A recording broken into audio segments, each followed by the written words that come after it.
from ground zero. What up, y'all? I'm Nick. And that's Betty. And that's Autumn. Come here, sweet girl, come on.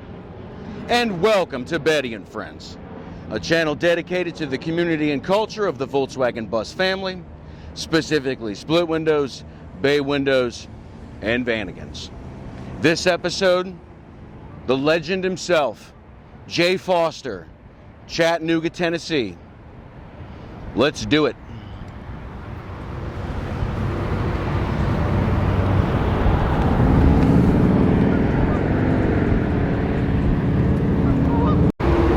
Oh.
Jay, we made it, man. I know, it took forever, didn't it? We did it, brother. Dude, it's so great, man. Oh my gosh. And Nugget. I know. As it were, man. Betty and Nugget. I've been dreaming of this day for a minute, man. Walk us through. Yeah, walk us through Nugget. So this is Nug. She's a 77 bay window, and I picked her up in Kentucky, actually. Well, right on the Kentucky line. And she's got a whole story behind it, and we'll kind of get to it later, but no, I built her in the garage of a house that I had bought, and my entire intention from the beginning was just to go to Yellowstone. That was the entire intention. Just first off, it's like I want to just go to Yellowstone, go see some national parks and stuff like that out west. And then that crazy idea went from Yellowstone to, why don't I just live in this bus?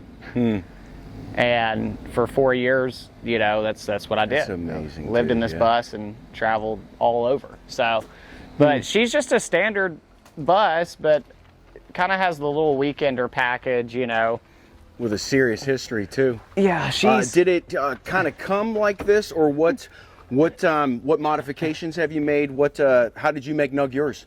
So when I got her, she was in the middle of the woods, and I'm talking. The guy, when he sent me a picture of her, he just sent me a picture of trees. Just trees. And I was like, there's a bus there. He said, yeah, there's a bus here. And I was like, in there. Okay. I don't see it, you know. And I showed you the picture, and I'll have to send it to you so you can post it into the video. I will. You know, and it's because I had kind of started the beginning. In 2018, I was at Bugapalooza, which is our local VW show here in Chattanooga, and I had I used to be in the water-cooled scene. You know, I had cabriolets and rabbits and all that. Okay. And I had this cabriolet that I picked up for dirt cheap, and I fixed it up a little and drove it out to Bugapalooza. Well, I'm walking around, and my dad, he had a Carnegie at the time, so he had it up there.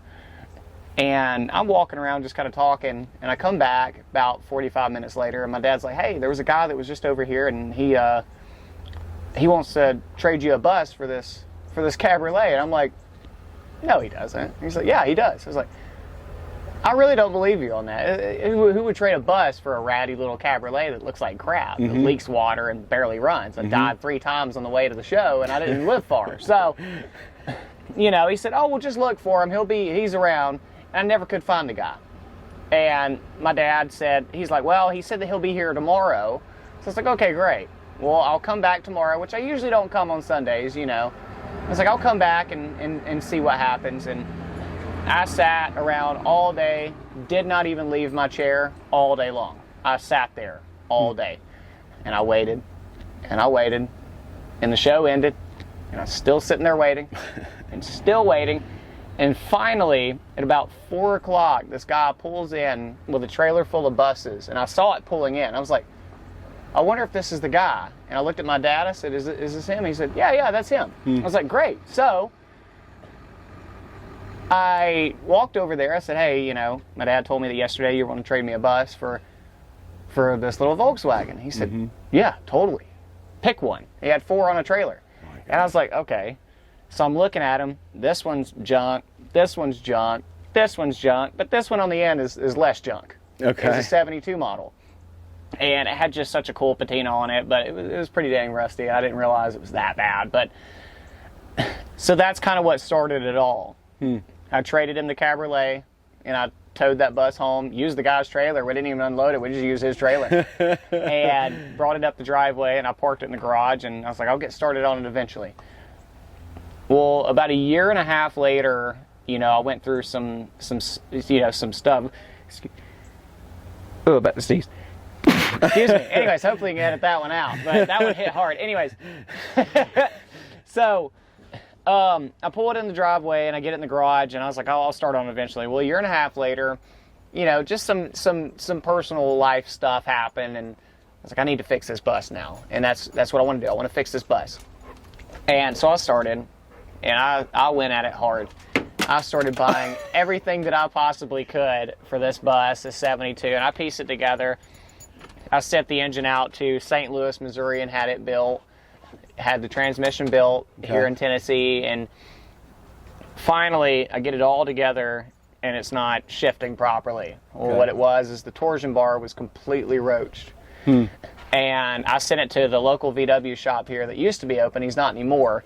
And I sent it over here, and he calls me before I even made it down the road, and he's like, hey, we got a problem. I was like, okay. He said, just come back, get you a milkshake, something like that. You know, you need to relax for a minute and then come back. I'm like, oh crap, that's not good news. So I get there, and the whole rear end's hanging on the ground.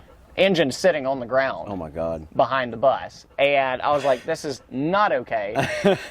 And he's like, okay, he said, you can only store it here for, 2-3 days, and, we need to figure it out ASAP. I was like, crap, I need to figure it out ASAP too, because I just put my house up for sale and it sold. I was banking on this bus working and just kind of figuring it out as I go. And I had 3 days to find a bus.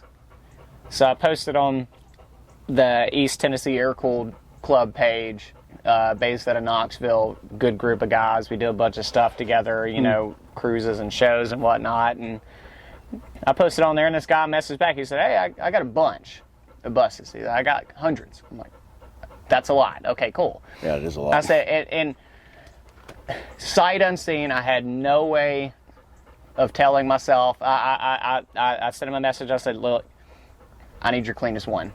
No rust, as little rust as I can. I need your cleanest one. Sight unseen, I've got the cash. I'll come pick it up. I'll pay for it. Whatever I got to do, I need it. He says, okay. I got you. And he sends me a picture of some trees. I was like, what is this? He said, there's a bus in there. I was like, I guess if I squint hard enough, there is a bus. And I was like, I'm trusting you because I don't have time to keep looking. I'm trusting you. On the clock, yeah. So I drive all the way up there, and he's on the Kentucky line, which is why I say it's in Kentucky. I mean, it's right across the street. So, and I pull up, and he's got, I don't even know how many acres. It is a huge property, and it is front to back of the property, just full of Volkswagen stuff that I've never even seen before. Wow. Right-hand drive cars from Europe, you name it, everything. Wow. Everything. It's insane. And I can see the tire marks from where he drugged this bus from the back of the property all the way to the front, and here's my bus sitting out front with a tree still attached to the bumper because he couldn't get it off. So we had to take a sledgehammer and beat the tree off of the bumper. And I crawled underneath her, and I was like, this is actually the most solid bus that, you could have brought me. There were no holes back here. There's a couple of small pinholes in the front where the window was busted out of it for years. Yeah. And then, he told me the story, a light story anyways, and I actually had the story confirmed a couple of years later. He said, yeah, my dad, back at the Cash for Clunkers, he didn't scrap these Volkswagens because he had a soft spot for them. So he bought them for scrap value and just hauled them out here. That's where they came from. Okay. Yeah. So, and he picked this one. This one specifically was from Mobile, Alabama. Okay. Which is ironic because, I'm from Alabama. Yeah. And he said, long story short, this teenager was going off to college in California, made it to Gulfport, Mississippi, and blew the engine. And had no money to fix it, no time to fix it. He just called around to some scrapyard, said, here, somebody just pick this thing up, I'm done with it. And it ended up in northern Tennessee, and 20 years later, over 20 years later, ends up in my possession. Yeah. And destiny. Yeah, and I had the story corroborated because I spent time one day when I was living on the road. I got bored, and I was like, I wonder if I can track this guy down. And sure enough, I did. And I talked to him on the phone. He was a super cool guy, and he told me the story. He said, yeah, I was on my way to college in San Francisco and ended up blowing the engine in Mississippi, and then this redneck with a truck came and picked it up. And, the money paid for a U-Haul, and I drove it the rest of the way to California and never saw this bus again. And then I took it out there so he could see it. Oh, dude, that's awesome. Yeah. So, and it's all its glory. Yeah. Resurrection. And it's cool because there's actually a sticker right here. I'll hop out so you can see it. Yeah. But there is a sticker, and that is one of the only original things still left on this bus. I cannot remove this sticker. I think I would be hurting her legacy. Yeah. Because that was the one way that he realized that this was this bus. He's like, tell me the sticker's still there. I said, look on ahead, dude. It's right here. Yeah. And sure enough, the sticker's still there. So. Yeah. But no, many thousands of miles and smiles, and she's still here. And I've 2 engine rebuilds and 2 transmission rebuilds and 100 axles, and she's still rolling. And you were telling me you drove Nug to Alaska. I've driven her everywhere. That's incredible. I've actually, on this side over here, I've got a ton of stickers. Oh man, I love this, the Nugget bus. Yeah, I spent so much time in California, and everybody's got eyebrow tattoos, and I was like, well, might as well give her an eyebrow tat. Yes. So all of these stickers came from, I picked them up, like where they came from. These aren't, some of them, I can't even pull this one off anymore because even though you can't read it, I know what it is, and I know what it meant to me. That was the first, this was the first trip out west. This is the first sticker I got when I finally crossed the Mississippi. Started there. And yeah, this was the first destination out west in this bus, and I was so scared. I didn't think she was going to make it, but she ended up making it and continued making it even more, and continued and kept going and kept going and kept going. So yeah, it's I love the it's awesome because it's total utilitarian. It's the most well used bus I've ever encountered. It's you got it. You're using it to its fullest. The tire cover is really awesome. What's the story on that one? I was posting online and I was looking for I wanted something knit for the bus. And this little lady, and I'm ashamed I can't remember her name exactly. I remember her first name was Marie. But I wanted something made with Grandma's love, basically. And this little old lady, she's in her 60s, 70s, in Toronto, in Canada.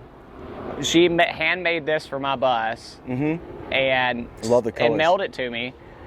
I didn't even know that it would fit over, because I used to have grabbers, and that's actually what this is. This spare tire is still a grabber, even though I don't have them on here anymore. It just fills out the tire cover, and this fits perfectly, because that's what it was made for, were grabbers. But she mailed it out, and now in her little Etsy shop, she still sells them. Oh, that's cool. Yeah. So she hand knitted this. It took her a couple of weeks, and it's amazing. And so cool. I don't keep it on here often. I only do it for shows and stuff. So she did such a good job. She did such a great job, and it still looks brand new. But like I said, I don't, it's only on there for shows. Yeah, right. Oh, God, it wouldn't last long. No, not at all. I love them though. She's just, I don't know, this bus is just something else, man. Like I don't know. She saved my life, so. Right, yeah. And I'm glad that I got to return the favor and save hers and show her the world. So. It's neat, too, how the guy traded in to go out to California, and then it sat. The guy saved it, didn't clunk it, and then it just was waiting for you that whole time. Yeah, well, hell, this was actually the original tag. This was the tag that was on it, and this is actually how I started to track him down, was this tag right here. Oh, no kidding. April of '96. Oh, so that was Nug's plate? That was the plate that was on her when she got stored away in the trees. And one with Earth. Yep, and these all mean something. I picked this one up. This is an Alaska '94 tag. Got that one in Anchorage. But I got this to kind of commemorate when I built her. I got her, now granted it wasn't in December, but it was January. So I got her in January of 2020, 2021, I think. I can't remember. But so I got her, and this is a Hamilton County 77 tag. And so there's a big rust spot under there, and that's my, redneck rust repair. However, I couldn't ever do it until I found a Hamilton County 77 tag. That plate's in great shape. Oh, it's an original plate. That's incredible. It was in a plastic bag for years and years and years. Yeah. So, but I got lucky finding this. I actually found this one at the Redneck Rumble. There's that's a crazy show. It's not a Volkswagen show. It is something. It's hard to describe it. It's something. Yeah. So, yeah, she's just a mess, but she's my mess. Yeah. It can't be any more perfect. I saw the cabinets inside, and you were talking about the 72. Did these cabinets come with Nug when you got them, or did you add them to it, or no. How did the interior kind of come about? So I didn't want to build anything. I didn't want to build any custom cabinetry or anything like that. I'm a mechanic, not a carpenter. So.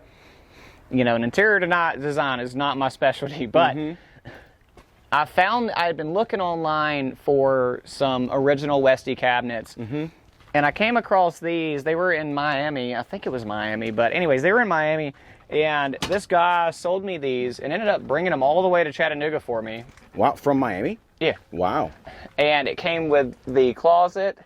It came with the fridge, which isn't in here, obviously. Okay. But I haven't turned this thing on in years now at this point. But it's 2-burner with the sink, which they didn't make many of them. And everything, should still work. It's gas, so it shouldn't have a problem. But other than that, it's a little rickety and broken now, but it still holds, and it still stores my stuff, and that's kind of all that matters. Yeah, right.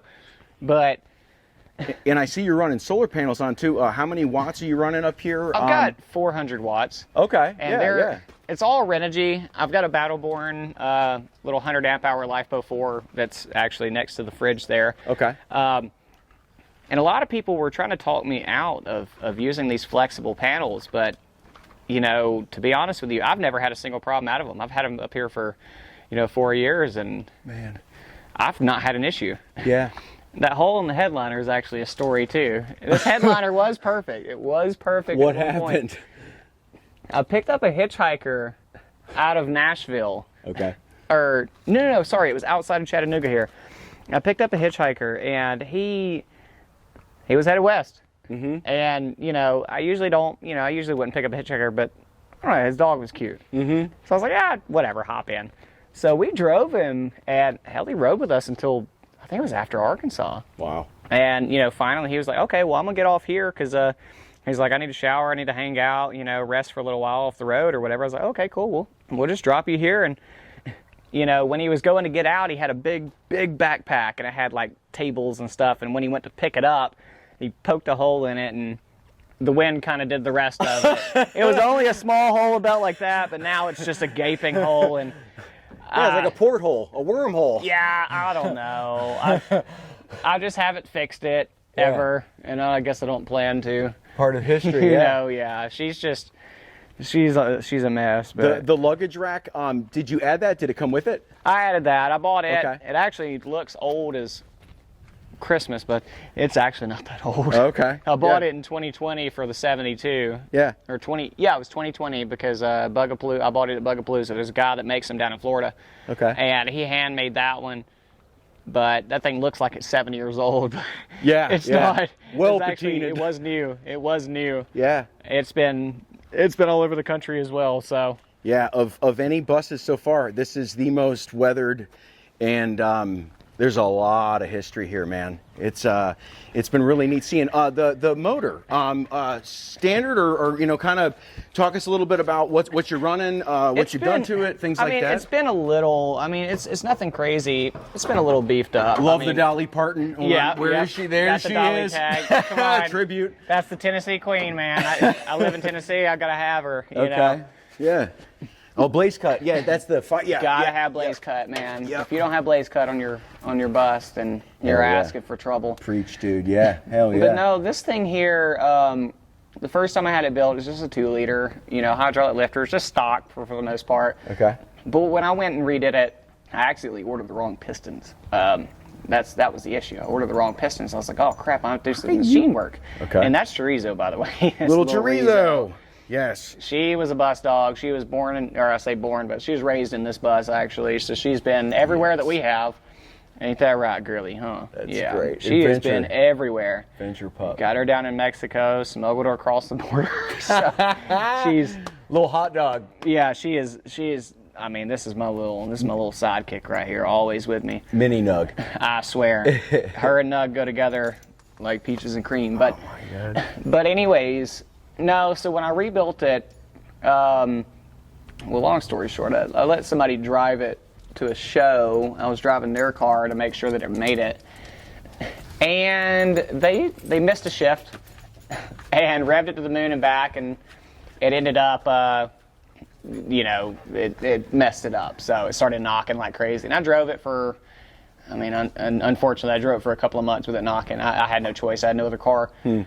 So full send. Yeah, really, it was too. And I finally got to the point where I bought a truck, and I was like, okay, I got a Parker now. But when I rebuilt her the last time, it was just this 2056 with just a little cam. But on the inside, to kind of keep it as cool as I could, I cut little notches in the rod so that the oil flows more, if that makes sense. Okay. Yeah. It's a little trick that Colin Kellogg actually posted about and preaches on. So yeah. I took that advice after seeing what he did. Just took a little file and just made little cuts in the rods and in the heads also. I kind of shaved off some on the inside to kind of increase airflow and stuff like that. So she runs, just ice cold.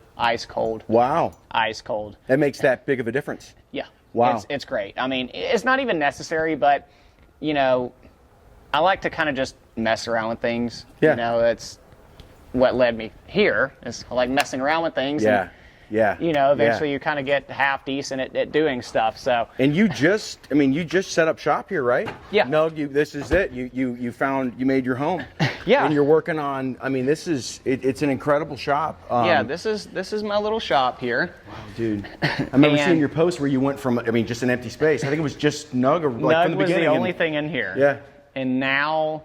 You're killing it, dude. Yeah, crushing it. I'm staying pretty busy, which is nice. Like, yes, sir. This one is a customer's engine or whatever. He brought it to me, and he wanted some upgrades, so I went with larger pistons. It's 1641 now, just single port. But he lives on top of a mountain, and the 1600 was just not doing it. He's had this bus for 20 years. He said, and I'm tired of being in first, second gear trying to get up the mountain. So I was like, well, I increased just a hair anyways. But, you know, and when I took it out, it was just a nasty little motor. It had never been cracked. It was like I was an archaeologist, you know, tearing apart this thing. But now, you know, I cleaned the engine, cleaned all the tins, and basically kind of mildly restored the engine just to kind of make it look decent again. You know, just painted all of this yesterday, painted that. Yeah. You know, you were showing me pictures, and that's the thing. Like, it looks so clean, you wouldn't know all the elbow grease and hard work you put into. Oh my gosh. Know, and it's cool, dude. Like, anything you put yourself into, like you're full send.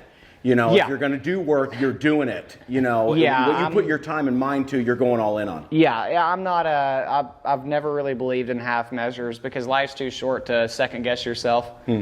Life's way too short, you know, and that's kind of, I guess, what drives me as a person is, you know, I'm too young to regret things. If you don't mind, give me 1 second. Yeah. Let me find my doggy.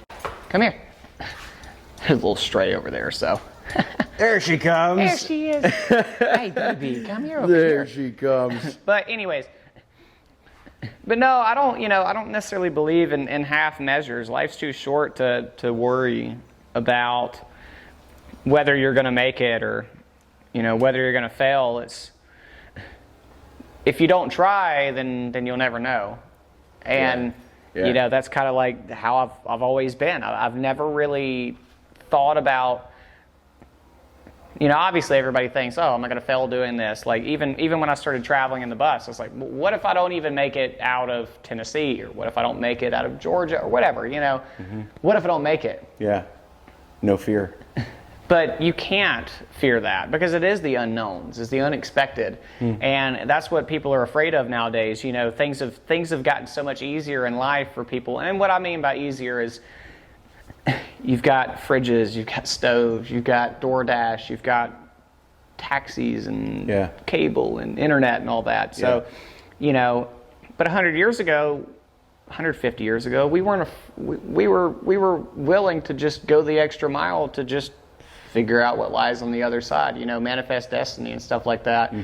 You know, you've got all these city folks that are just like, you know, I'm tired of being on the East Coast and let's just go see uncharted territory and see what happens. You know, some made it, some didn't. Yeah. And we, as a species, we've kind of just lost that in America. You know, the whole definition of being an American is being free, and a lot of people are so confined to what they know that they're not free.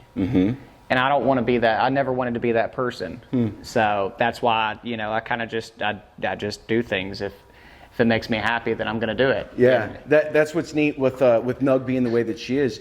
You know, for how much all those years you spent in there. For if you could do it, Nug, you could do it in anything. Like you show that you don't need, like with Betty, I got a whole, like lots of crap. But like, you don't need all that. You know what I mean? You just need the steering wheel, the gas, and the will to how to get out there. Yeah. And that's what's cool, man. Like, you and Nug are an inspiration of that sort. And dude, just to see, like, you know, all this, like, this filled up quick, man.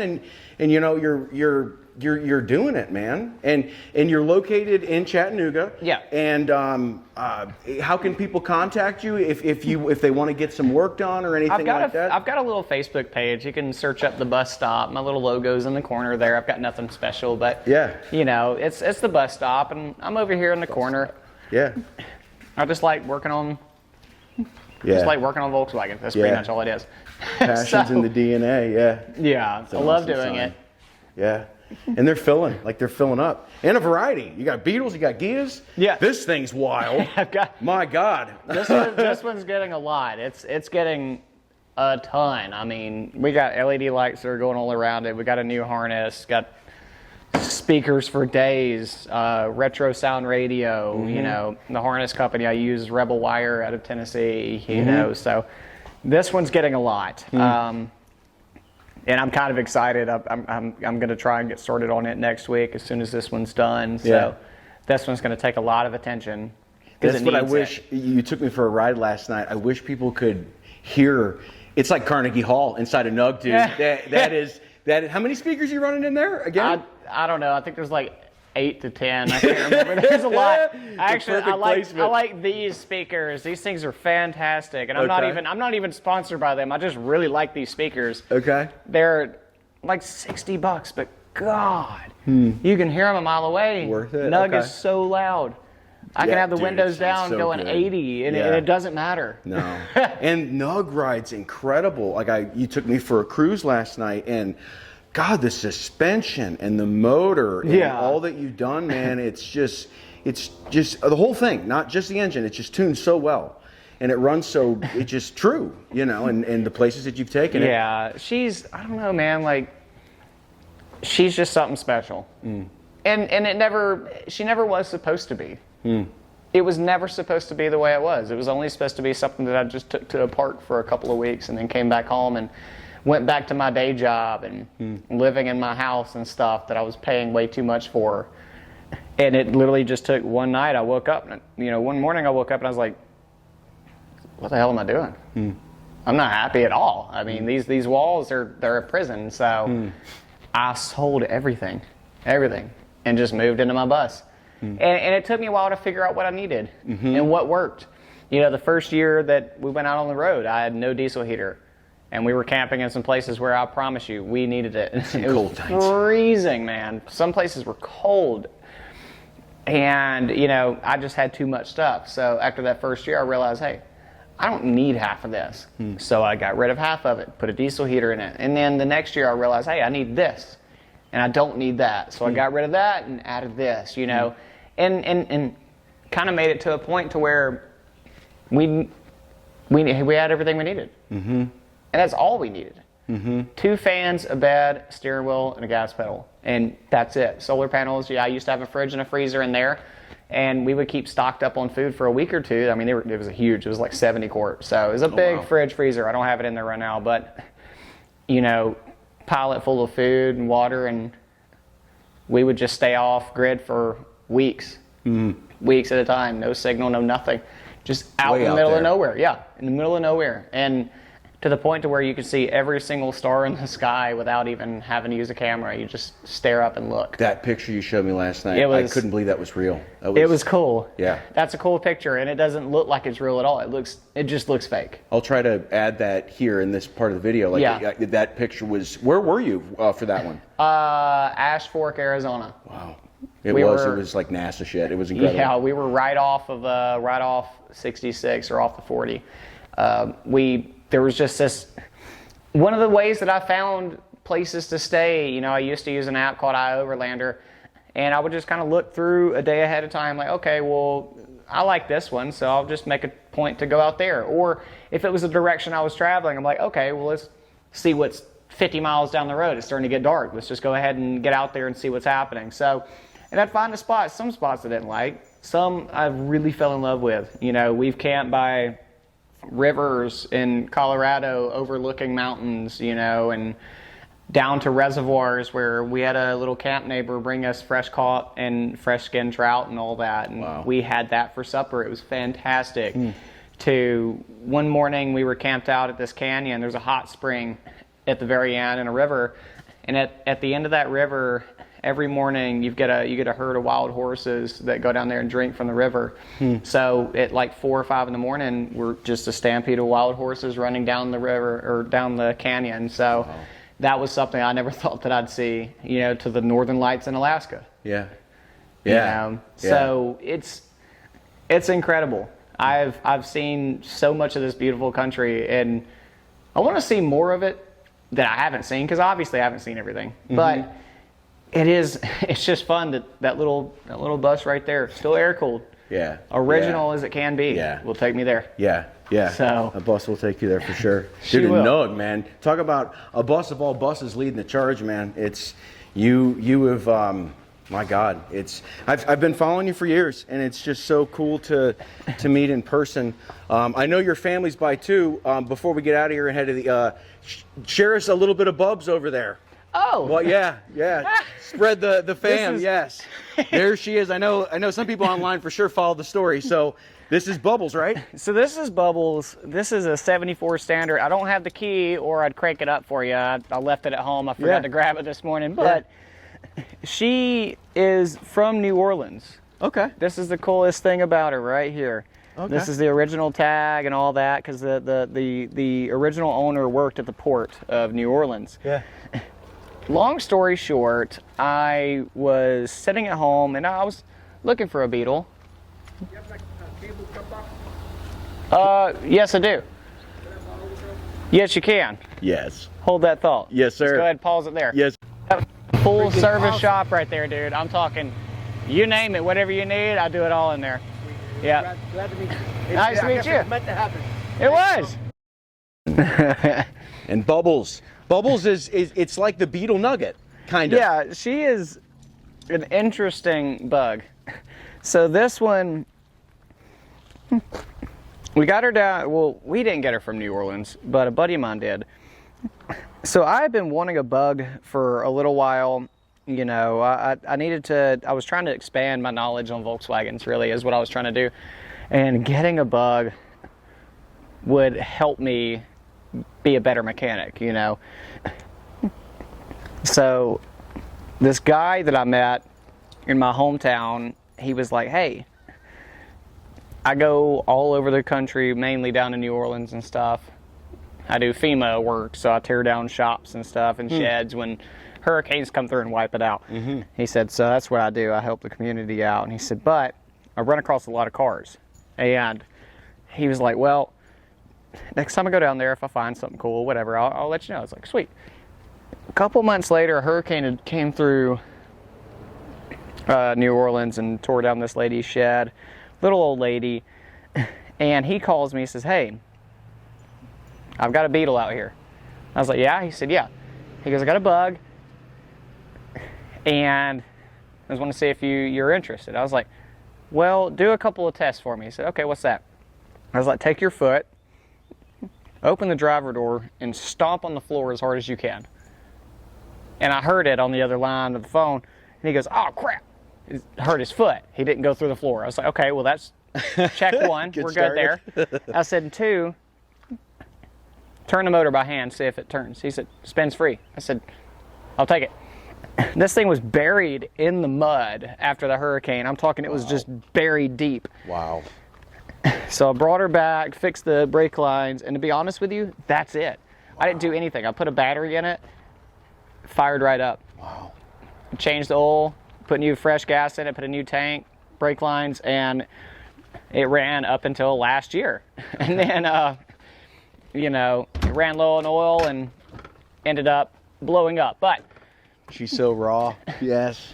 And real. She's just a swamp bug, man. That's all she is. She's just a little swamp bug. If I had the key, I'd crank her up, but I left the key at the house. I was like, oh crap, forgot it until halfway here. But is this that sound deadening? Yeah. Oh, okay. Okay. Yeah, she's a little loud and rowdy. Okay. She is not. Yeah. She's naked. She's not slow. Yeah.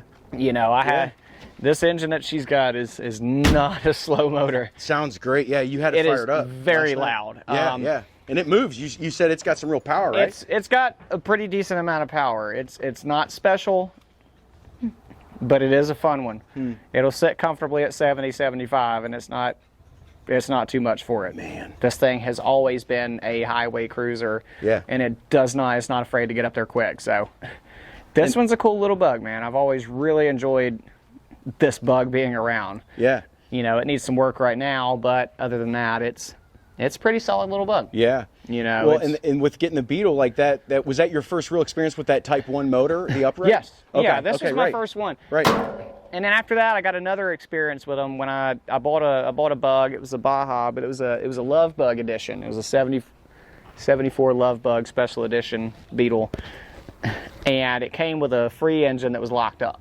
Okay. And I was like, well, now's the time to learn even more. Yeah. So I rebuilt that engine on my kitchen table about 7 times. Yeah. And that last time, because I just kept messing up, you know, but finally that last time it all worked and it ran, and I ended up selling it. But the guy that I sold it to still has that motor, and it's in a rail buggy, and it gets the rev limiter pinged every single weekend running up hills. And I was like, dude, I threw that engine together on my kitchen table with zero knowledge, and the fact that it still runs is insane. So, and it gave me the knowledge that I needed to further my my business venture. Yeah. Because, Yeah. my purpose went from traveling to Yeah. Keeping them fixing alive. these, Yeah. because without these, there's no community. Preach. Yeah. These little things saved my life, and now it's my purpose to save theirs. Yes, sir. Yeah. And that's what keeps me coming in here every day. Dude, you're a gift to the community and a No. culture, and I love your humility, man. But you've following you for years, man. You've come a long way, and it's awesome to be here. I look forward to the interview, man. Thank you so much for sharing this. Thank you for sharing Nug, and I look forward to what we're getting ready to get into, brother. For sure. All right, man. We'll get there. Gentlemen, start your engine. Start your engines. That's right. Yeah. Good girl.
There we are. All right, Jay. We made it. We made it, finally. We made it. After a little tour of Chattanooga. Yes. Dude, what a cool town, man. Saw everything from the battlefield to the factory to here. That was amazing. Ate at a very, very local dine. What was the name of that place again? Dub's Place. Dub's Place. Dub's Place. Shout out Dub's Place. The best freaking local restaurant in Chattanooga. And it's so far disconnected from downtown that it's just, we love that place. Did you find it from the club, or I guess just being around here? Being around here, you know, years ago, I mean, when I first moved out here, it was like, you know, people are like, have you eaten Dubs? Have you eaten Dubs? I said, no, where's Dubs? Yeah. You know, and I went out there, and they used to have a Volkswagen out front or something like that. I remember that there was one there that day, and it was the first time I went, and I got milkshake and a burger, and oh my god, that milkshake was so dude, good. it was incredible. Like, and their food is just always good. Everything is just great. So yeah, you know, I love it there. I love their food. Love the hospitality. We do a Volkswagen meet there every October, and we make a whole day out of it. It's just, it's always fun. Yeah. But no, that's one of my favorite places. It's so, dude. You were talking about like what they had the meter there, so you could tell like they added on with the garage doors. It's an original old school, you know, old school diner. And it's and you can have your dogs there. Yes, you can. You can so bring cool. the dogs in, which is cool, and they love dogs. They love dogs there. So that's what makes it one of my favorite restaurants in Chattanooga. Awesome. Is that it's literally just, you can bring your little best friend. And they love her. She's a little local celebrity in there. She's impossible not to love with her little face. I know. She's so precious. Her little eyes. You told a little bit about, you know, it was buried in the trees, everything else. You know, and how you got Nugget. What year was that? When you got Nugget? When did that come about? It was January of 2021. 2021. Okay, yeah, right. January of 2021. And you've done all of that in that amount of time. Yep. All those trips, all those trips. Wow. And wow. I mean, it was just one of these things where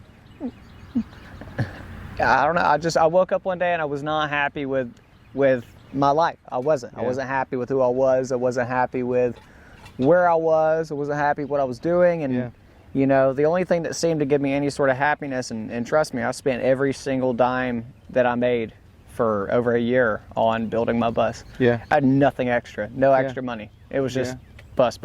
Yeah. And, you know, it is cool that all roads led here at this point. Yeah, you know what I mean? But I don't know, like, it was just some crazy dream that I had. And really it was, you know, I wanted to, like I said, I wanted to go to Yellowstone with her. And I remember one night I watched this documentary on Amazon. I don't even remember what it was. I really don't. It wasn't the bus movie. I've seen that, but it was fantastic. That's a good one. But it was something. It just had a bunch of, you know, van lifers or whatever in it. And one of the people it had was Idle Theory Bus, Kent and JR, which I've met those guys, and they are some of the most humble, genuine people I've ever met. Yeah. And they were on that documentary, and I was like, oh crap. They've been doing it for, at the time, I think like 6 or 7 years in their bus. Wow. And I was like, wow. Sunshine? Or Sunshine. Okay. Yep, Sunshine bus. Right. Yep. And no, I met them.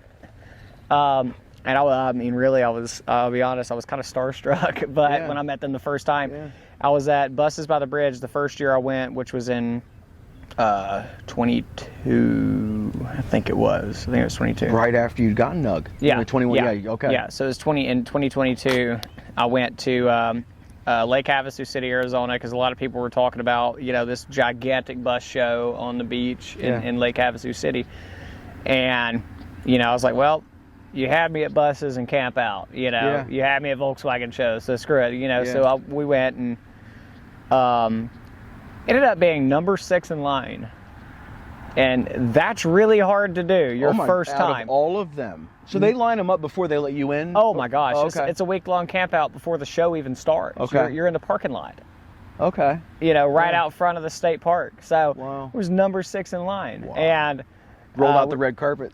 I swear it was so cool. But I realized that I actually had more fun the next year that I went. I was like 156 in line. We were in a box because they line up. You start at the entrance to the state park, and you line up, and then they route everybody in one big square. Okay. And I mean, and it just turns into just madness in the middle. And then just park.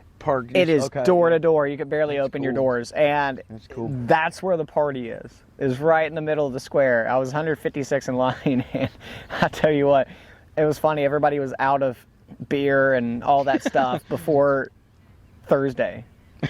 Everybody's like, we need more beer. And you can't, once you're set up, you're not going anywhere, You can't right? move. I was in between like 100 other buses. Like you're not moving. Even when you get out, do you have to leave kind of in sequence? You have to, Yeah. Okay, yeah. same thing. They have a route. You know, this line goes, and then this one, and this one, and this one, and That's this one. cool. So it's fun, man. It's such a fun show. One of the best in the country, honestly. And I'm hoping I can go. I'm looking forward to it, but I'm hoping I can go next year. Yeah, Because I haven't been in 2 or 3 years now. What time of year? Is that January? January. Okay, I've heard of it. Okay. January in Arizona is It's gotta be perfect, nice. right? I bet. It's about 60, 70 degrees in Lake Havasu City. Now, at far- night it gets cold. Oh, okay. I It's bet. cold at night, Diesel but or just heaters, yeah. It's 60, 70 degrees during the day, as long as the wind's not blowing. Yeah. But, it's right there on the Colorado River, so it kind of does tend to blow. Oh, but wow. it's such a cool show, man. You get people from all over. I mean, bet. Canada and Mexico. God, I mean, even Canada, some international Mexico. people. Eduardo Tico, he's from Peru. Whoa. Yes. Wow. Does he have one of the combi style with the radiator and No, his is like it's a Brazilian bay, so it's got the barn doors, but the bay window front end. Yeah. Corner windows in the rear, like the He and Dawn, yeah. Gotcha. He and Dawn. Okay. From the bus movie. Gotcha. So, yeah. and there's some just super cool people. But anyways, back to the first time I met Kit and JR. I didn't think that they were at Buses by the Bridge. There were so many people there. It's hard to find just one person. It's really hard to even notice, because there's so many buses. You're packed in like sardines, like 600-700 buses. Yeah. From all over. Yeah. Well, my buddy Jeff, he hollered at me during the show. He's like, "Hey, you want to go to the after Buses by the Bridge camp out?" And I was like, "There's another camp out? I got nothing else better to do, so yeah, let's go." So we go, and he's like, "Oh, the roads aren't bad. It's fine." Oh my God, the worst roads I've ever taken in my entire life, to the point to where I stopped a couple of times because it was just jarring. I mean, the roads were the worst I've ever been down in my entire life, and I don't know how this bus made it out. I genuinely don't. Wow. And I was on smaller street tires then, and then that's why I went and upgraded the grabbers. You didn't have your grabbers then? No. Wow. And I felt every single pump. Oh, it was God. a 60-something mile long dirt road that was just washboard the whole way. Hours. It was so bad. And the only reason that we essentially, I guess, made it out unscathed, this guy, this local, he pulls up next to us and he's like, "Hey," he's like, "Y'all are going slow." He's like, "Look, you know how to properly drive washboard, right?" I said, "No." He's like, "Go like hell. Just plow through. Drive as fast as you can." I was like, "Really?" He goes, "Seriously, you'll skate over the bumps." And I was like, "I don't believe you, but I tried it." And I'm going 65 down this dirt. And it's just, it goes from to just smooth. And I was like, "Oh shit, he's onto something." So yeah, no, it was a rattle test for sure. It was a rattle test. Yeah. But anyways, before the washboard road, we go up to the top of Parker Dam. Like there's this mesa that overlooks the entire Colorado River and the Parker Dam and the desert. It's beautiful. But we get up there and there's already people up there, and there's Kit and JR. There's Robbie McCarty. Everybody's up there, like just the big names in Volkswagen. And I'm just like, this is the coolest thing I've ever seen in my life. And it was awesome because like these guys were my inspiration behind all of this. Yeah. And JR walks up to us. He's like, "Hey, Come on, young lady. do you mind if He's he's like, "Do you mind if Go lay down. Come on, you. I take a picture?" Good girl. There you go. Go on up there, lay down. There you go. There you So he's like, "Do you mind if I take a picture?" girl. I'm like, "Dude, Yeah. please, Yeah. please take a picture of my ratty ass little bus." Like, please. So Would love it. Yeah. and it was just such a fun night, Dave Manning was out there with Vincent, Wow. and if anybody's in the bus community, they know Vincent. Yeah. Vincent yeah. in the I say in the flesh, but in the metal, Yeah, in the metal. It was Yeah. just so cool. But Yeah. no, traveling was so surreal. I came back a totally different person than I was when I left. Can only imagine. Yeah. You know. Yeah. But This, like, really what started all of it, you know, like I said, I hit the road, and we were in Asheville for like a week, and then we went to High Country Bus Festival. Where's that at? Crumpler, North Carolina. It's a week-long bus camp out on the river in the middle of nowhere, like it's in mountain territory. It's beautiful, awesome show. And there's like this cave towards the primitive side of the campground where, you know, people go if they don't need hookups and showers and stuff. Which is where I camped out at because it was more fun down there. That's the party zone, essentially. You know, I'm not a partier, but you meet cool people out there. You know, it's the younger people. Like nothing with, you know. But these guys are up till 2 in the morning, which I'm up till 2, 3 in the morning. So but we get out there. And there's this big cave, like a little hole in the wall, essentially, in the side of this cliff. And everybody kept walking up to it. As soon as we pull in, like, people are just like, I swear, dude, it was the second we pulled in. This lady walks up to us. She's like, love your bus. Where are you from? We're like, Alabama at the time. Want a Jello shot? We just got here. Hell yeah, let's go. So we got a Jello shot. Yeah, sure. We take one. We drive to the next bus. Got a beer. You want one?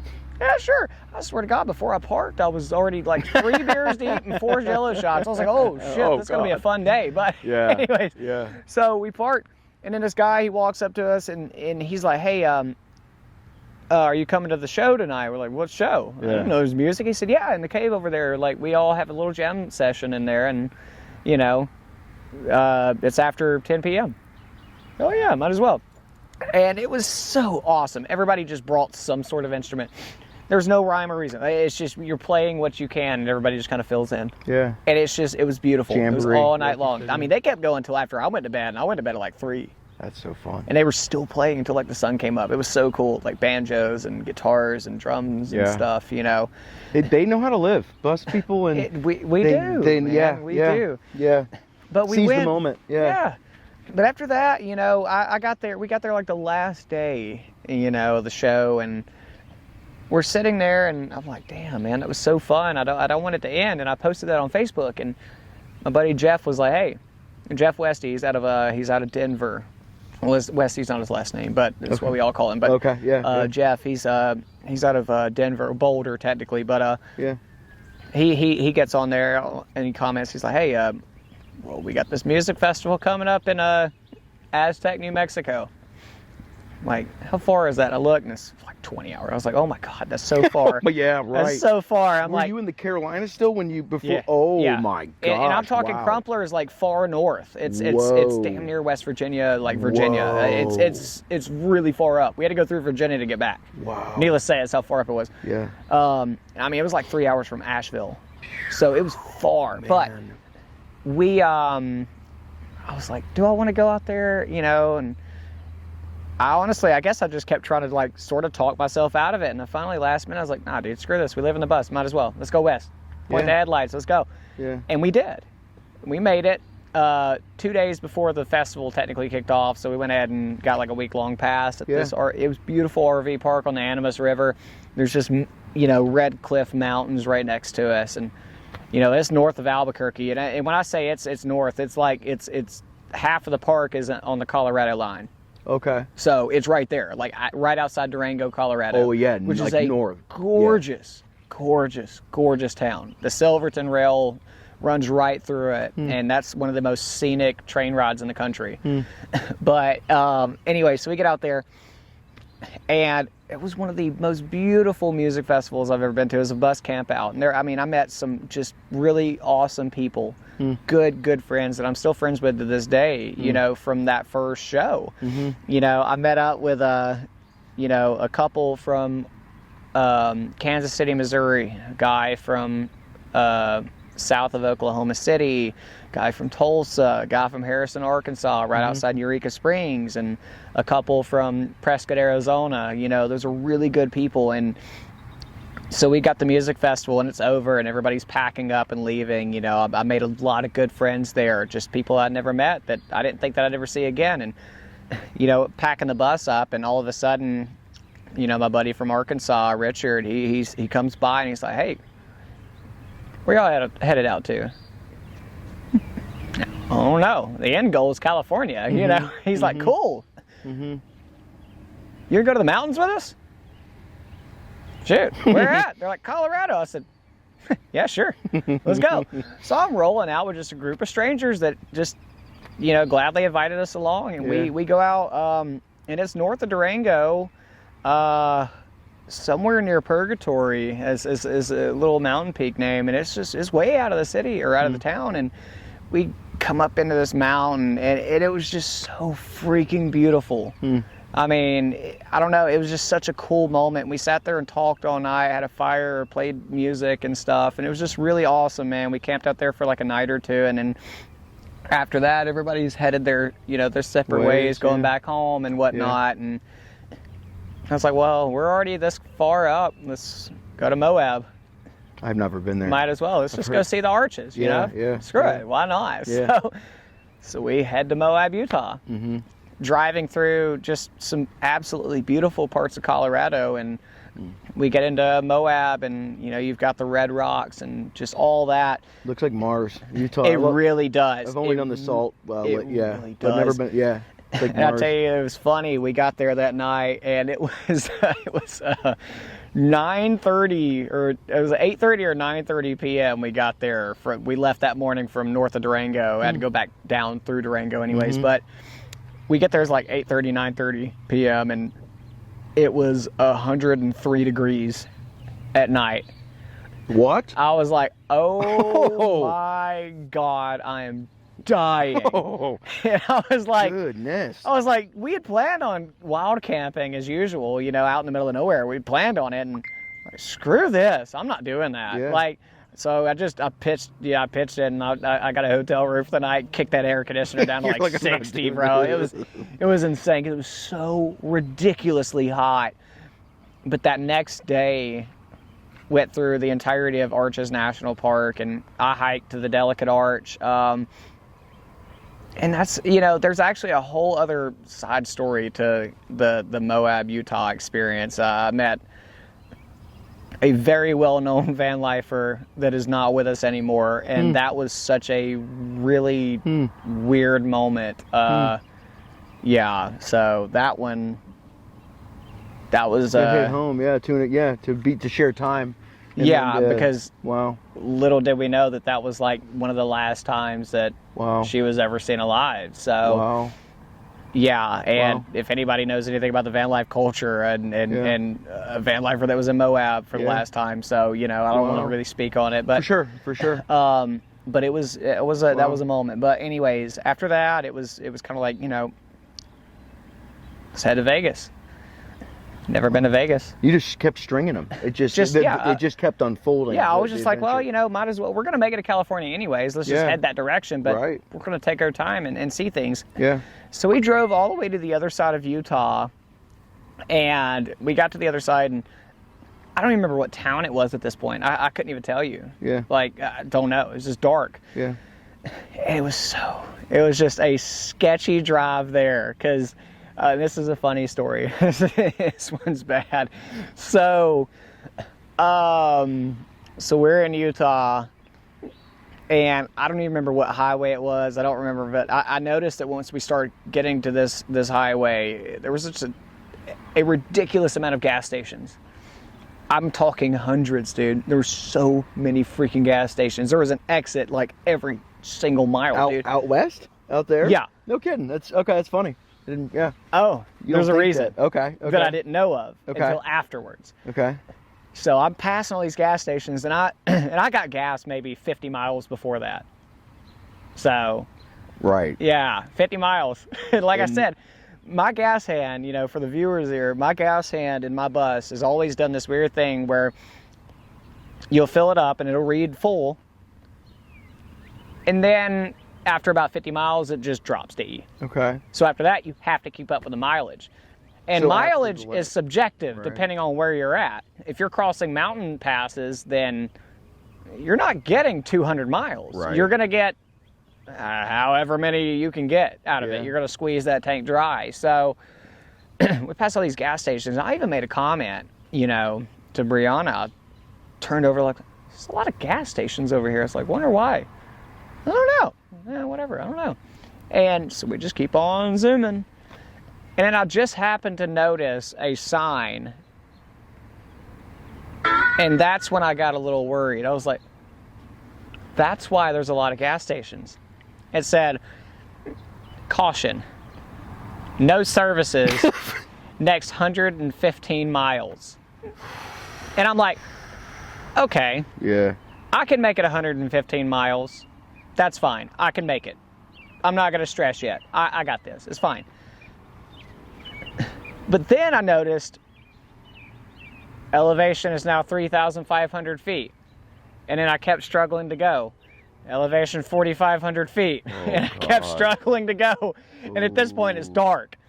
And I'm stressing now. I'm sweating bullets. Not because of the temperature. I'm sweating because I didn't realize that this next 150 miles was going to be a 4,700 something foot elevation climb. We get to the top and it's like 8,000 feet. Oh my God. And my bus is starting to stutter.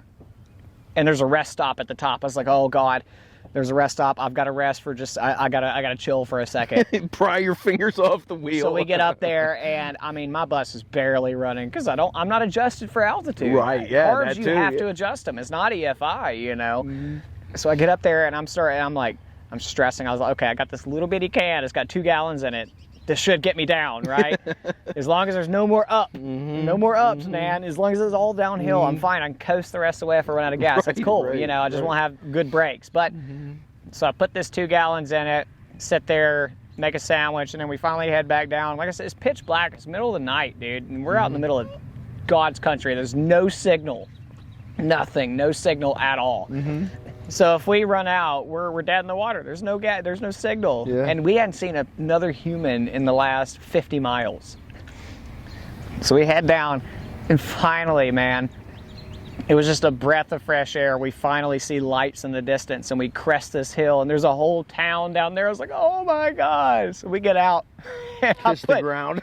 I put 13.5 gallons. Oh, God. In my tank. This is a 14.5 gallon tank. Oh, my God. By the time we got to the end, I filled up 13.5. Yeah. I was on fumes. Wow. I was like, oh, my God. Wow. And it never died. It made it. No, it made it. Wow. I don't know how. Now, I'm not saying I've run out of gas 100,000 times, I promise you. But not that day. Not that day. Yeah. That day would have been something else. But anyways, and we camped out. I was looking on the iOverlander app, and I found a really cool spot. You know, it took a couple of little dirt roads out to get to it. And I've got a picture, man. It was just such a cool photo. I don't remember the town, but I didn't realize where we had parked was on top of this hill. It was right on top of a hill, and we could see the sun rise over this mountain range in the background. Wow. And it was just such a surreal sight. I mean, the picture looks like I'm in Mars, or on Mars. I mean, it was just one of the most beautiful mornings, I think, that I remember, because it was like the stress of the night before and waking up the next day, you know? Yeah. Because when you live on the road, every day is seriously an adventure, you know, and you don't know what's going to happen, you know? And that's the beauty and the bad thing about it. Yeah. Is you never know what's going to happen. But then we continued on to Vegas from there. We weren't too far away, and that was you know, just it's Vegas. So we walked around, had a good time, and stayed at a casino. You know, I had a little bit of money, so you know, I left the road with a little. I didn't leave with nothing. So I was like, I can get by on the way out there. But when we get to California, we got to work. We're gonna have to work, find a job or something, because I didn't have enough to support us for that long. But so we made it all the way to the end of the line, Route 66 in Santa Monica, and you know, I stayed with a buddy of mine in California for probably a month, you know, give or take, about 3-4 weeks, something like that, working, making some money, you know. And I went to the Pomona swap meet. That was such a fun experience. You know, that's a big, gigantic VW, or just car show. It's huge, thousands of cars. Wow. Thousands, dude. Yeah, wow. And it was the first one they had since COVID, so it was the biggest one that they had had. Right, yeah. But anyways, so we leave California. Like we're in California, and everybody keeps telling us about the Jerome Jamboree. It's in September. Well, it used to be in September, and they moved it now. It's not in Jerome anymore. But everybody's like, let's go.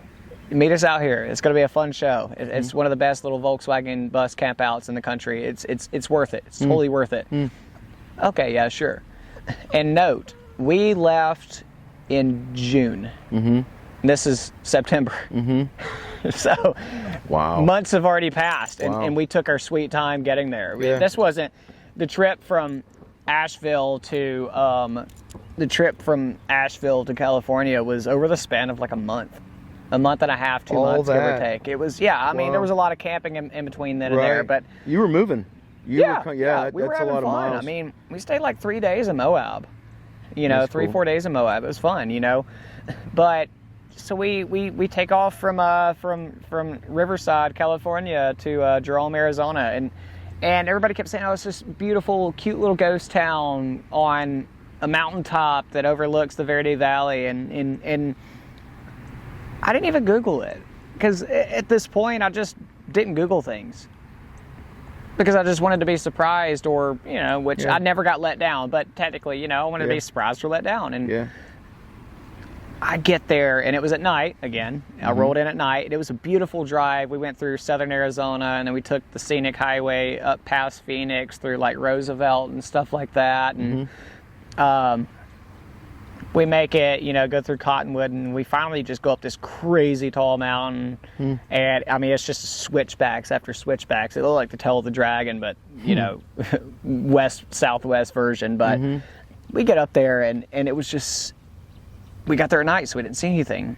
So we went to this little bar, and we're meeting up because there's some Volkswagens out front of the bar. Like, you know, we'll meet some people or whatever that are in town for the show. And we had a good night, and ended up going to camp out outside the gate, the entry gate. So we camp out and wake up in the morning, and I didn't realize that we had like basically parked on the cliff edge. And you can see for, I swear, dude, it was like 50 miles, man. Clear to Sedona. You could see Flagstaff in the background. I mean, you could see the entire valley. The whole freaking thing. And it was just so surreal, dude, just seeing all that, you know. And the Jerome Jamboree was just such a fun show, man. I met good people, and then couldn't find out. I see rolling in my buddies from Arkansas and Oklahoma and Kansas City, Missouri, and this is several months later. The guys that invited me to Colorado, they're all here again. I'm like, what the hell, you know? That's cool. So we hung out with them and just met new friends, and it was neat if they pop up out of nowhere, like you'd seen them and they're gone, but then they come, you know what I mean? Like, and they you never know popped what's around back the up, corner. and they just kept popping back up. And then we spent, you know, 3 or 4 days at that one. And then kind of find out Richard and Marcy from Arkansas, they were headed, their next show was in Albuquerque, New Mexico for the Balloon Festival. It's like 2 weeks away. Wow. And I was like, what are y'all going to do? They're like, well, we're not going to go home. We're just going to kind of hang around the Southwest for a couple weeks until the show. I was like, I got an idea. Let's head south to Mexico and then cut up through New Mexico. And make a whole adventure out of it. And we did. It was like a week and a half long adventure. We went just straight south, no interstates, just back roads the whole way, all the way up to Albuquerque. And that's a funny story. So we were we were told, we were in Tombstone, Arizona, and they were like, hey, there were a bunch of the locals were like, hey, so the best spot for lunch, if you want like the best tacos, you go down here south of Tombstone to Naco, Mexico, and walk across, and there's a spot, it's just like an open garage looking thing, and this guy grills tacos out right there on the street, and it's like some of the best tacos you ever have. Okay, cool, yeah, cool, whatever. Let's go check it out. So we're driving, and the parking lot was closed off, and it had like a detour. So I was like, oh, okay, we'll just hit this detour or whatever. And so we hit the detour, and then all of a sudden I look behind me, and my buddy he's going the opposite way. U-turn, just complete U-turn. And that's when I realized that all the signs have turned to Spanish. And I'm like, he's getting out, or like, I was like, oh crap. I didn't mean to drive through. I'm now in Mexico. I drove my bus into Mexico. I was like, this isn't good. This is not where I wanted to drive into. You know, it's cool. In the future I wanted to, but not right now. Yeah. And, you know, all of a sudden the alarms start going off at the border, and we're like, oh no, this is insane. Like, and there's people waving at us with guns, like, park over here. Well, not in English, but they're like, over here, you know. I'm like, oh crap. So we walk across, or we pull over there, and I mean, before I could even take Nug out of neutral, all the doors were ripped open, and they're just like getting us out of the car. Oh, they descended on you. Yeah, dude. Yeah. And, you know, they're distracted by this little one right here. She's just, just a freaking loaf of bread, like a half a loaf, you know. Baby. And I kept looking at them. It was at that precise moment that I lost all Spanish that I ever learned, which was not much to begin with, but none of it. I was like, oh my God, I kept telling them, like, no, we took the wrong turn. We took the wrong turn. And they didn't understand what I was saying. I didn't know what they were saying either. And, you know, finally this guy from the Arizona side, he was at the checkpoint next to us. He's like, y'all trying to get back? We're like, yeah, dude, we took the wrong turn. He's like, yeah, that road construction is getting a lot of people. I was like, it's not good.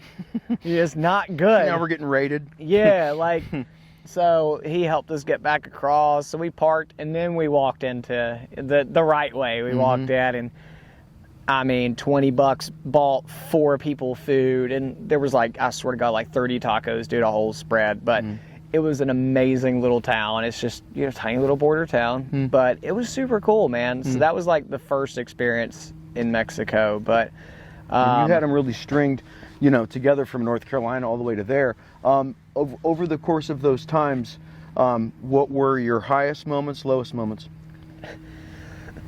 That whole first year, there were no lows. Okay. I'll be honest. That whole first year, there were no lows. Yeah, running high. Like, I'll kind of get to that. I'll get to that in a second. So, I'll kind of fast forward a little bit. So we did this whole trek. You know, we came back up through New Mexico, saw some really cool things, hit the Albuquerque Balloon Festival. And then I got a message on Facebook from a buddy of mine back in Alabama. He said, hey, are you still traveling? I said, yeah. He's like, you looking to make some money? I'm like, I need money. Yeah, I'm running out. Yeah, sure. Yeah. He said, cool. I know you can wire things up. Meet me in Houston next week. Sure, cool. Here's the address. All right, nice. Yeah. So I got a job working for a camera company that traveled the country installing cameras. No kidding. So I got paid to travel. Yeah, right. Which you were already doing anyways. Yeah, exactly. Yeah. So I spent 3.5 weeks in Houston working with him and the company, and then they kept me on full time, me and Brianna. And then the next job was, like I said, this was October, you know, mid-October. And we made the loop to New Orleans and then came back up to Alabama. This was the first time we went home after being on the road for several months. Came back home for, you know, maybe a week or so. It wasn't long. Okay. They were like, your next contract's in St. Louis. Okay. So then we went to St. Louis and worked for, you know, a month and a half or so. And then after that, came back home for a minute. And because we were in this cycle of work, money, and that was it. Work, travel, money. You know, the company. Yeah, the company paid for the hotels. Okay. You know, they paid for all that. Okay. So we stayed in hotels for the next couple of months. And then the last job that I did for that company was right before the holidays, December.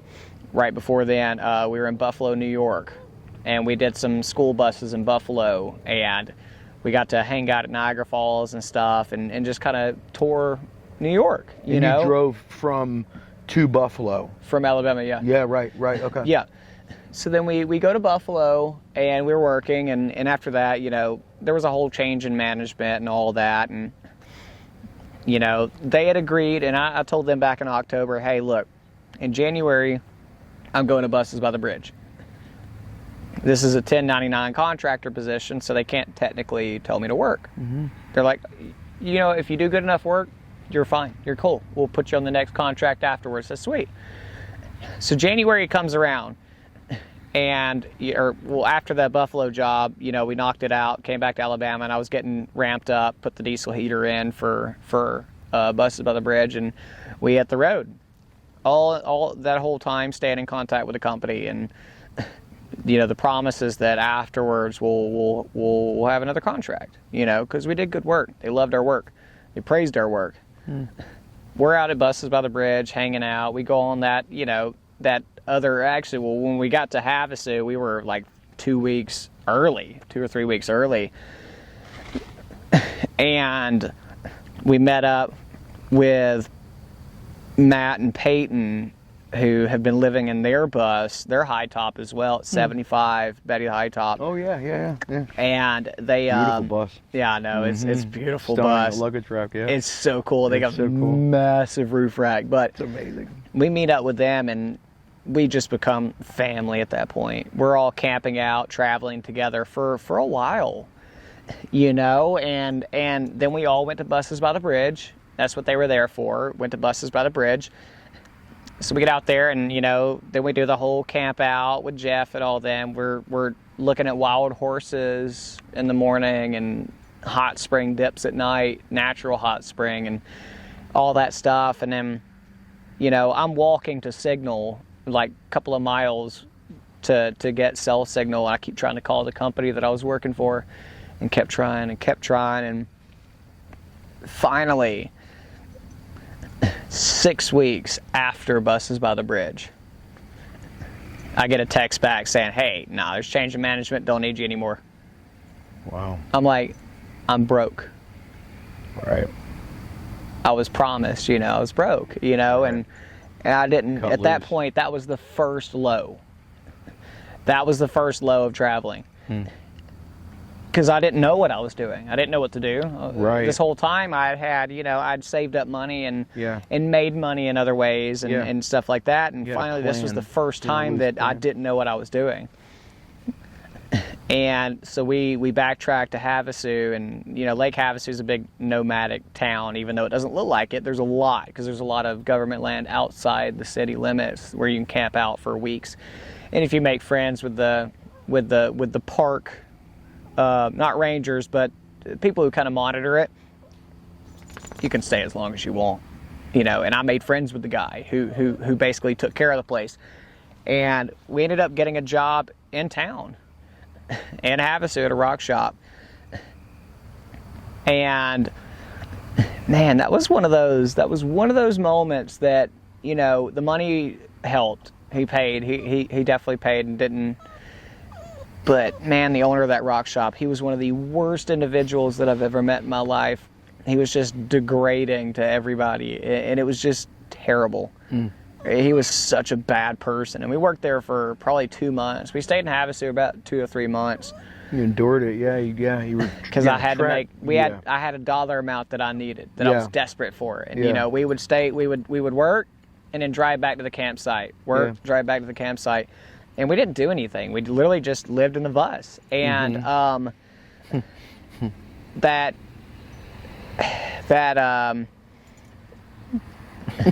after that, we can't, it just kind of all came to head one day. I was like, I don't want this anymore. Like he had, fired me up to the point to where I was like, I'm done here. So I quit, and, we quit. And at that point, it was like, where do we go from here? I don't know what to do. It's not been pleasant this year. And this was March or something. It was already starting to warm up. And that's when a buddy of mine, I talked to him, and he was like, hey, it was the first time I talked to him in a long time, in year, over a year, and kind of find out he was going to Alaska. And I was like, what are you going up there for? He's like, to work. I said, how do you get on with that? And he said, here, I'll send you the link. And I said, cool. I'm going with you. And he's like, are you serious? I said, yeah. He's like, don't back out. I said, no, I'm dead serious. I need to go. I want to go. I need to get away for a minute. I need to go. Yeah, reset of some kind. Yeah, exactly. So drove all the way back to Alabama, had some adventures in between then and there, like plenty of adventures, like you know, we stayed with a homesteader for a while, you know, a couple of weeks, and you know, he lived on the Hopi res, so That's cool. and he was such a cool person, man, like in the middle of nowhere, and his setup was just awesome. It worked. And then we made it all the way back to Alabama. I flew out, and then I spent 3.5 months in a native village in south of Dillingham, Alaska.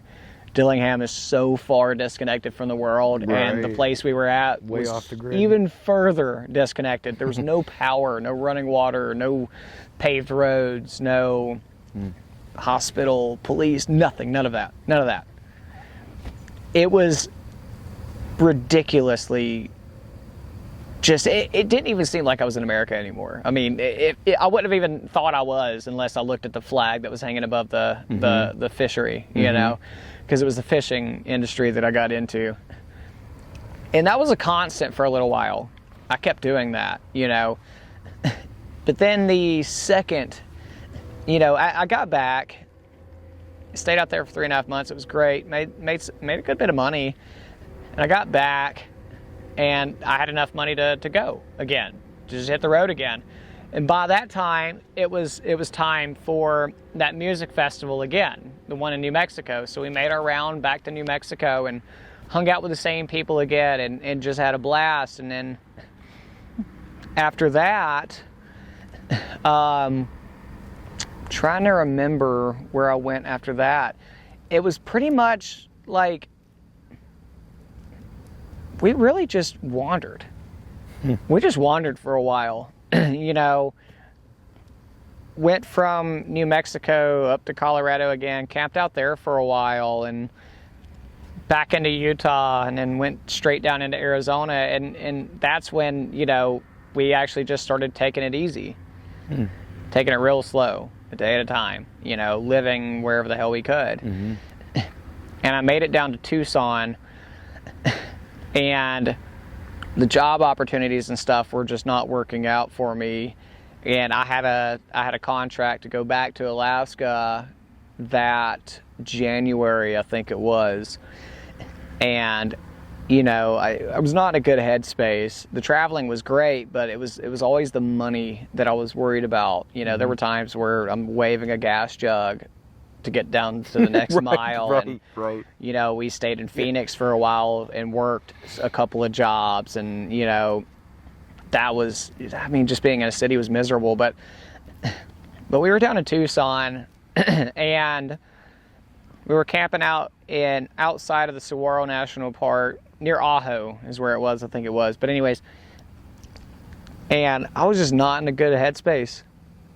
You know, I don't know, man. I was in that mindset that I'm hanging it up. I'm done with this shit. You know, I love my bus, but Dark place, yeah. it was just, I couldn't even enjoy the travels anymore because everything was just so miserable.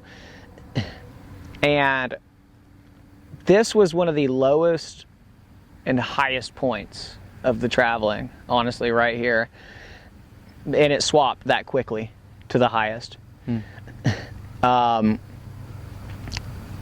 We're hanging out, and you just hear the coyotes in the background, you know, and we weren't even talking. It was just, you know, neither one of us were doing good. And I just hear some music. Off in the distance, I hear music, and I'm like, huh, what's this? You know? So I start walking over there, and all of a sudden we start seeing like neon lights, kind of like yours, you know. Start seeing lights on top of this RV. And this guy's got a stage rolled out next to his RV. And he steps out, and he's got his little acoustic guitar, and he's got a microphone, and we're in the middle of the desert, dude. He's got everything ran off a generator, man. Like, and he just starts playing music. It was beautiful. His music was beautiful.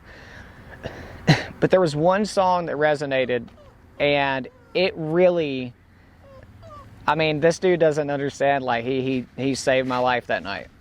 He really doesn't understand that. He saved everything that night with the song that he played. And I don't even remember how it went or anything like that, but I remember that he started out the he started out by saying, he was like, when me and my wife started doing it, because she was out there, he said, when me and my wife started doing this, we got to a point to where the RV was breaking down and we couldn't find any work and we were hungry and we didn't know where to turn to, and we're like, screw this, we're hanging it up. Going back to sticks and bricks is what we used to say, you know, houses and stuff. He's like, we just can't do this anymore at all. He said, and then a song came to his head. And it just, all the words came out. And the song was about, you know, experiencing those lows are part of the experience. And if you're strong enough, you can continue to endure to a point to where something will happen that'll change your mind, that'll change your life. And the way that he sung it and the emotion that came with it is what really, I felt every word. And it meant so much to me. And I just started crying, dude. And after the song was over with, that was his last song too. It was over with and I just walked up and just hugged him. I was like, thank you. He had no idea what I was thanking him for. Yeah. Just complete stranger. To one of the most meaningful moments. In the middle of nowhere. Yeah. You know, and after that, I was ready to go. And then I got the call back from the next spot in Alaska, ready to rock, dude.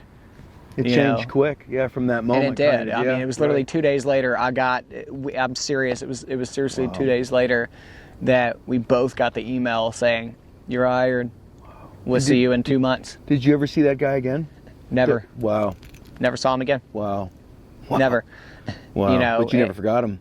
Clearly, yeah. I never. I can't remember his name, but I remember that night. I remember what he looked like. I remember everything, and it changed my life, dude. You know, and after that, it was a lot of highs and lows, man. It was a lot of highs and lows. We met back up with Betty the High Top and Matt and Peyton, and we lived with each other off grid for like 2 months, 3 months after that. We were sharing groceries and cooking big meals and campfires every night. It was so fun. Like, you know, going off-road, finding abandoned train tunnels. I actually flipped the bus one day doing that and rolled her on her side. Poor thing, she was so upset. There was a wash. I underestimated how deep it was and how steep the other side, and she stalled on me halfway up and rolled down. And yeah, she's. But we just. Hey. Well. Come here, little one. Keep going. I'll grab her. Come here, baby. Say we're ready. Okay. Ready to rock? Yeah, man. Good deal. So, you know, I've skipped over a bunch, you know. There's so much in between then and now. You know, the first year and a half, I hung out with mainly VW guys, and then when it started getting down to the nitty gritty and I'm actually living in my bus and I'm having to survive in the bus. Yeah. We started hanging out with like the nomad community. That's when we really started meeting, not saying the VW guys are not genuine, because they are, but yeah, we started meeting a whole different side of society. You know, I would hang out at these nomad gatherings out in the middle of the desert, and these are just some of the most genuine people I've ever met in my entire life. You know, you'll have these guys with $1 million Sprinter vans hanging out with people who are living in their tents. And we're all just in a community. Every night, every morning, every lunch, every dinner is just community supper. Bring what you can.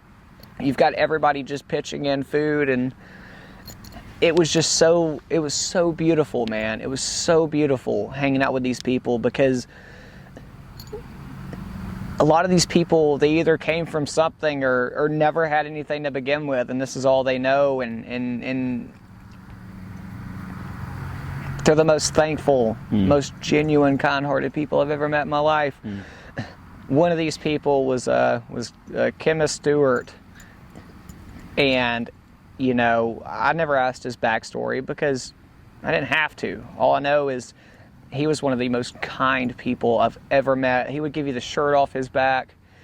And he had a Ford van that he lived in for years, and he had a little community in Slab City that he hung out at, and he hung out mainly in Arizona a lot, and he was diagnosed with cancer. I think it was a year and a half, 2 years ago, I think it was. And it took him so fast. It was months, and he was gone. And dude, he was such a light. Every time I hung around him, man, he did not act like anything was going on because he didn't want the world to know. He wanted everybody to remember him for who he was, not sick. What was his name again? Kenneth Stewart. Kenneth Stewart. He was such a cool person, man. He was awesome. And he ran a lot of these nomad gatherings. He kind of put a lot of them together, And he would go bring people firewood, and he would take your trash because, leave no trace. And they were very serious about it, And he would lead hikes and stuff. Like, hey, you guys want to go see this cool rock formation? Or let's go check out this cactus. Let's go. And he would just lead hikes and stuff. He was just such a cool guy. And then we met another dude.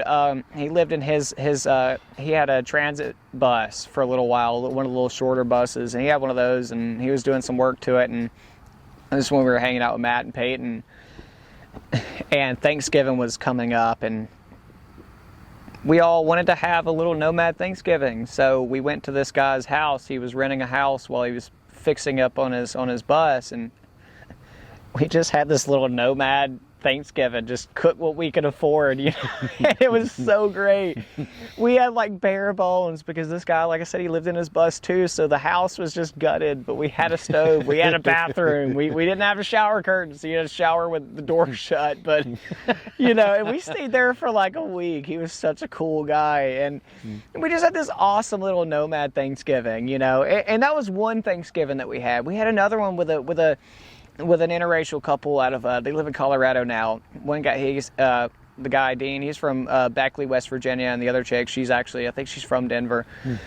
And we met up in Phoenix one year and had a Thanksgiving at this just little city park in Phoenix, because somebody that because they worked in Phoenix and lived in their van, they one of their customers or something like that had given them an entire Thanksgiving dinner for both of us, for both me and Brianna and them two. So we all meet up at the city park, and we're just eating Thanksgiving dinner, and it was just, I don't know, man, that's the road magic that I'm talking about. Right. Road magic is and you'll only understand it if you live on the road. It's when you think everything's just going wrong, just something will happen it's just road magic. You don't know. I mean, one year, dude, it was just so miserable. The diesel heater went out, and I don't remember what year it was, but I know we were driving through Flagstaff in December on the way to Buses by the Bridge or something, and the diesel heater had started acting up, and it was in the teens, and it was cold. It was snowing sideways, and we couldn't drive a mile before the windshield started icing over. So I'd have to stop every mile, and scrape the windshield. And we've got freaking blankets galore stacked on top of us, and Rizzo was a little puppy, and she had an accident because she had to go, but we were just trying to make it out of Flagstaff because that was the only spot it was snowing. It was a winter storm out there, and she had an accident in Brianna's lap, and it was just one of these moments where oh my God, it was just the worst day ever, man. It was Cold's the rough, worst. Because, Brianna's got a pile of dog poo in her lap, and oh no, now the blanket's ruined, and, it was just so miserable. And we didn't fix the heater for another 3 weeks, dude. Because at that point, we were just so over it. Yeah. But, We've had moments where, and I was telling you about this earlier today. We had this random dude approach us in the middle of the desert. It was a full moon out. That's such a cool story. Yeah. Oh yeah, it was full moon, and we're in the middle of the desert. Nobody around, and this guy just walks up to us wearing a long duster, a black leather duster with a black cowboy hat, and he just walks up. Hey y'all, You don't mind if I play y'all some music, do you? Sure. Don't murder me. Sure. Yeah, right. Just Play a the guitar music, boy. case. Play it. Come on. Yeah. Yeah. I was like, what kind of music you play? He's like, man, I play some real Appalachian bluegrass. I'm like, Yeah, it's good music. I love I bluegrass. played it. I'm from Appalachia, dude. I love me some bluegrass. Mm. And this dude just starts tearing this guitar up, man. He's got a harmonica around his neck, and he just plays some beautiful, beautiful bluegrass. A lot of it had a lot of meaning too. Like this isn't just like country music. I mean, because Yeah. bluegrass has meaning. Yeah, yeah. And I took so many pictures of him. The full moon shining behind his head while he's sitting there playing guitar, and he played for us for like 30 minutes, 45 minutes, and that was it. He just like, thank y'all He for just listening. walked off? And just walked off into the middle of the night, dude. With the guitar case. With the guitar case, yeah. Oh my, and the duster. And the duster, yep. And then I think a year later, we were back in that same spot, and he had rolled back through again because we found out he was living on the other side of the valley over there. He was just kind of walking around seeing if he could play music to people, but and kind of find out there he is. He's still because I found him on Insta. He gave me his Instagram, and I messaged him. I was like, "Hey, are you out here in Havasu?" He said, "Yeah, I'm out here." I said, "Cool. Come meet up with us. Yeah. We got the fire. We made some soup. Come on, come check us out. Hang out. We got a fire going. And he walks up out of nowhere. He's like, he goes Out of the night. He just goes, Mr. Foster, and he's got the duster. He cut his dreads though, so and he's got his old guitar case. As if no time had passed. Yeah, he just goes, Mr. There Foster. he is And the way again. he talks, he's from Washington State, but he sounds like he's from like old school Louisiana. And he's like, nah, put this accent on. 'Cause he goes, he's like, the elderly women love it. And I mean, he goes, my tip hat fills to the brim. And I'm like, yeah, dude, I believe it. So he's just he was such a cool guy. And I met him a couple of times after that, and I don't know, man. There's just so many. I've got so many stories, dude. I've got so many.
As I pull away,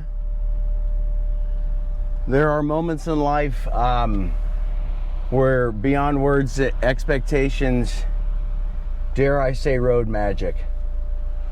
Jay Foster, you're right back there, dude, but I love you, man.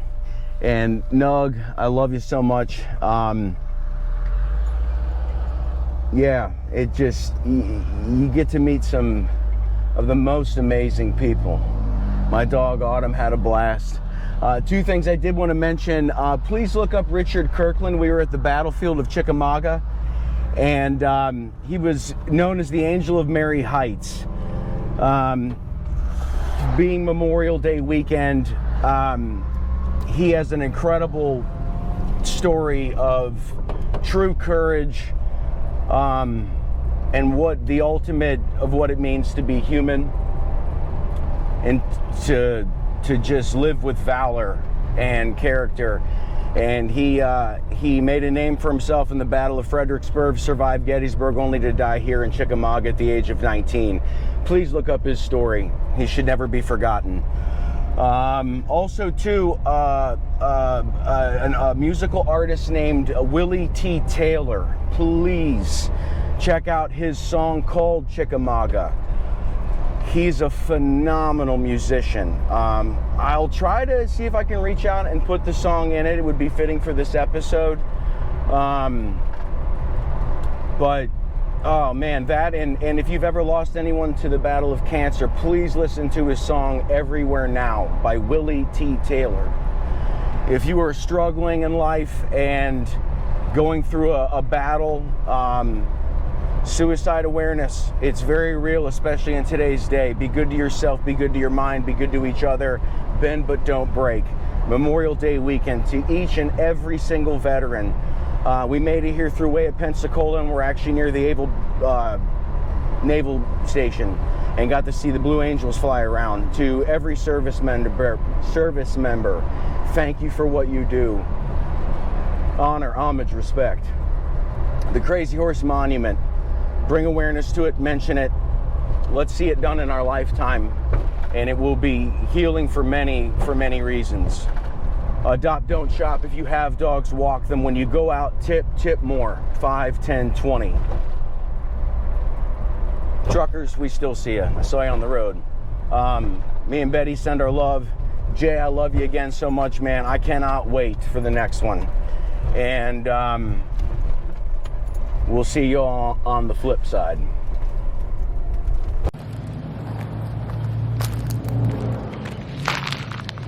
If you enjoyed this episode, if you could do us both a favor, and whatever you do, please do not like and or subscribe to this channel.